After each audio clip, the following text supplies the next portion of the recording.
عبدالرحمن بابا فرمایي وی دا دنیا ښه هم ده او بده هم ده، د چا دپاره ښه ده او د چا دپاره بده ده.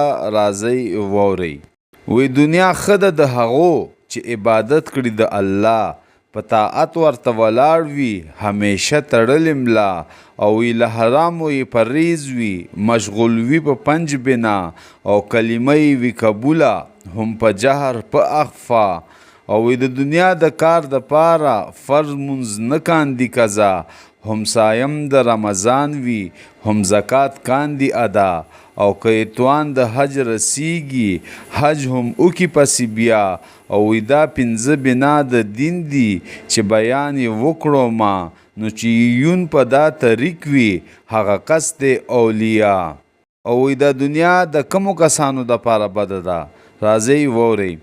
وی دنیا بده د هغو ده چې کسب وي ریا، یا یې ټوله کی په ظلم، یا د خمرو په سودا، یا یې ورکه په شرابو، یا یې ورکه په زنا، یا ناحق خونونه کاندي، یا مالونه خوري د چا.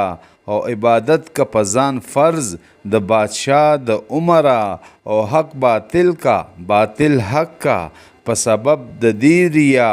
او نه یې ویره وي له خدایه، نه یې شرم نه حیا، او د یوې ګېډې دپاره هزار خونې کبې دیا.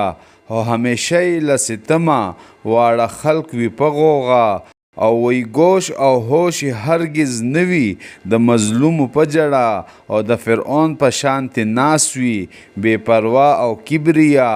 بتخانه وته مخوي و مسجد وته شا، او اختلاط کله بدانو لنیکانو وجودا.